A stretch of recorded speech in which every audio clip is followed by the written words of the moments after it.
This is the semen clump. It's the easiest pattern in the game probably. What you do is you back up a few times. It's going to launch some hands, heads, whatever the hell those are supposed to be. Just duck and jump as appropriate. Then it's going to try to bite you. You slide in twice, beat the shit out of it, but you got to have the timing right. If you mistime it, which I think I'm about to. Nope, it's the next one. I'll mistime it at some point in this boss fight, and he just hits you. He rears back. There you go. See, he rears back and hits you. No big deal though with this one. Pretty simple stuff.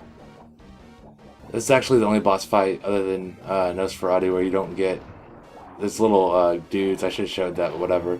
The little imp dudes walk up to you and don't do anything. You just beat the shit out of them and get 2 crystals for free for every boss fight, because usually a boss fight will kill you. At least when you're first playing it. I love this pose. Nosferatu, you stole my girl, man. It's not cool, bruh. Now the power of my fists are coming towards you. The concept of this game is fucking amazing. And I know it's clearly very obvious, but really think about it. This guy is walking into multiple castles full of classical monsters and beating them with what apparently is just karate and a little bit of boxing. It's the list of things he's boxed to death in this game. This is a particularly challenging segment. I got stuck on it when I played it. And what you gotta do is push this thing over. See that jump, that gap? You have to jump that, and the timing has to be absolutely fucking perfect. Which it is there. And if you want more life, you're gonna have to go left. Which means avoiding the instant death buzzsaw, getting burnt by that fire, probably. Then you drop down, open the chest, get the extra life. But then you gotta do the jump all over again. Which is always fun times. I can't tell you how many times I've died here, because you gotta push like right or up, I'm not sure which it is. And you gotta jump at the very edge of that gap. Otherwise you're just gonna hit the wall and die. And that will induce rage quitting, I'm sure. This is another part that's kind of bullshit. That switch just activates a buzzsaw. If you're not hitting up right when that buzzsaw goes off, you die. There's no reason to hit it, I just wanted to show you that. How nice this game is to you.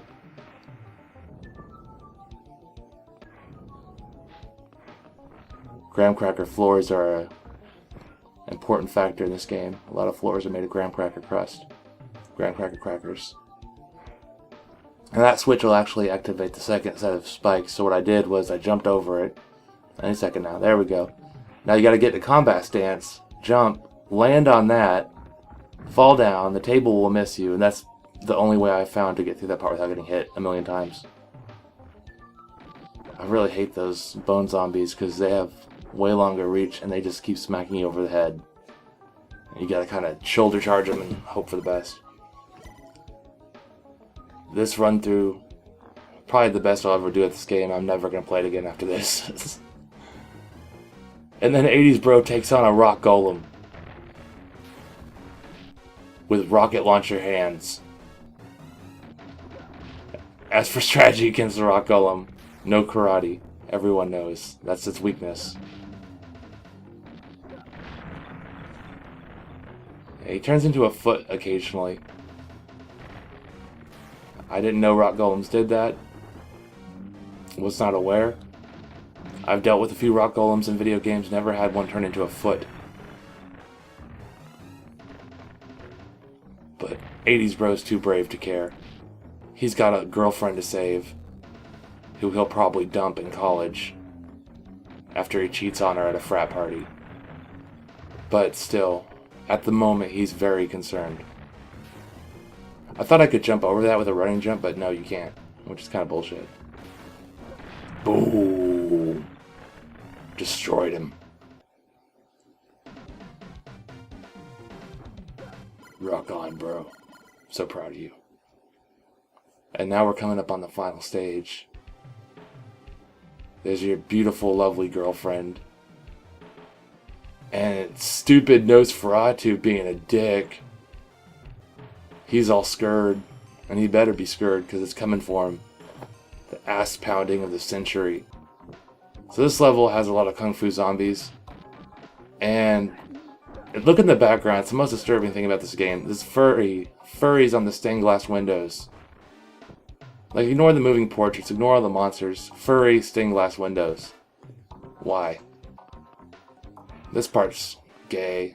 I'm guessing these people had something to do with making the game, because I don't know who the fuck they're supposed to be. People in the red portraits. But I don't care. I don't care about your Easter eggs that you have to go through. This is a big danger of fat guys. They just run right over you. And as the game goes on, every monster gets more health. So whereas normally this guy would be dead by now, I gotta do this shit.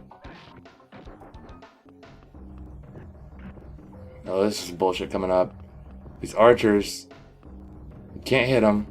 They shoot arrows at you forever. And these statues, I still don't know how to get past them. Running jumps sometimes work, but this time it didn't. But it's okay, it's just a broken sternum, it's no big deal.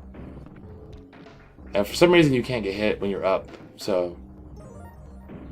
yeah, you also can't get hit if you bump your head into a wall, or if you're climbing.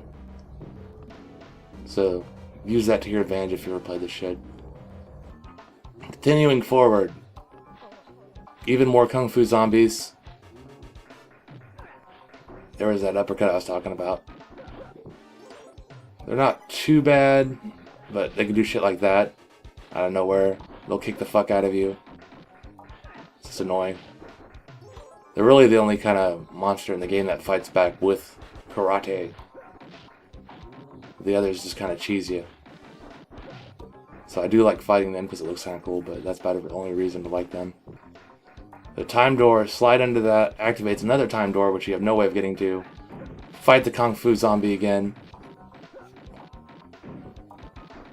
Victory is attained for 80s bro. Then you gotta get through there. That is such a short timer. It only opens a quarter of the way. You gotta slide it. Anyway, a fat ass ghost upcoming. Now I died here once because I didn't slide out the pillar on the bottom all the way, but this time I did, and I'll show you why that's important. You're gonna drop hellaciously long distance, and then if you don't have the pillar slid out of the way, you hit the ground and die. He's got some epic 80s parkour moves. He's the best in the world at what he does. And what he does is punch monsters in the face. Eat your heart out, Belmonts.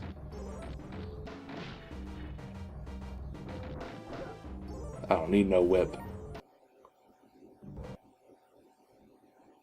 And here it is.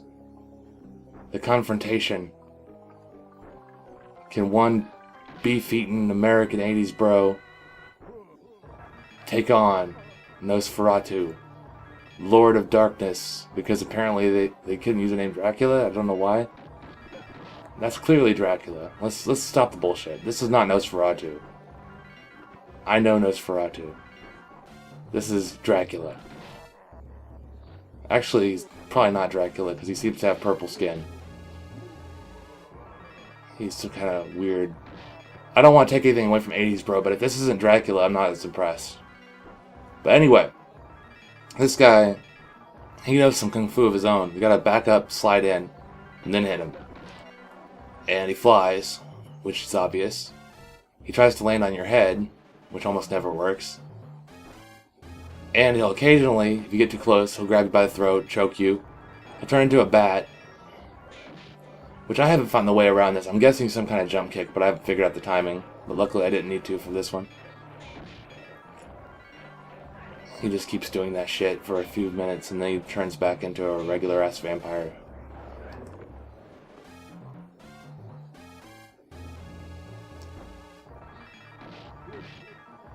He uses levitation, telekinetic powers.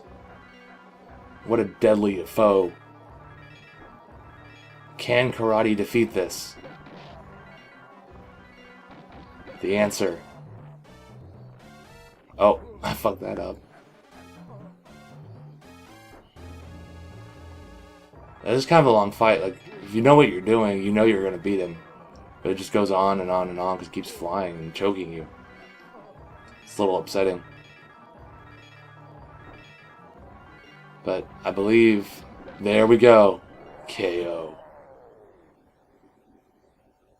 Defeated. And this is the part where you find out if you lost too many times. If you lost too many times, the bitch is a vampire, and she bites your neck. But this time is the only time I managed to finish without having too many losses. The battle is finished. Nosferatu is gone. His evil is banished. As day begins to break. That's a terrible poem. Day begins to break. I thought it was daytime before. I'm confused, but whatever. The part that makes me laugh about this is this ending song reminds me of Sunglasses at Night. A little bit. Until it does that shit. So ignore the fake trumpet. It's totally Sunglasses at Night, which is perfect since this dude is the most 80s bro I've ever seen. Like, he's wearing the sneakers, all denim, believe a red headband. He looks like Josh Brolin. I think that's his name. But yeah. Watch The Goonies instead of playing this game. It's torture. But it's strangely addictive. It's got its own quality to it. It's very unique, I guess. It's got a Prince of Persia / fighting, but it's not like any fighting game I've ever played because it's got a weird system. Very, very weird system to it. Thanks, guys who've been real supportive. Like Wally. Thanks, Wally.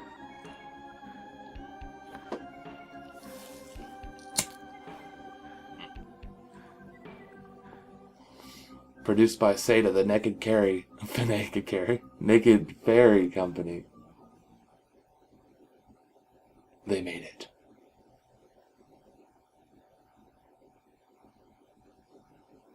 Vampires defeated. Victory has been attained for the 80s. Now go listen to some Tiffany with your girlfriend.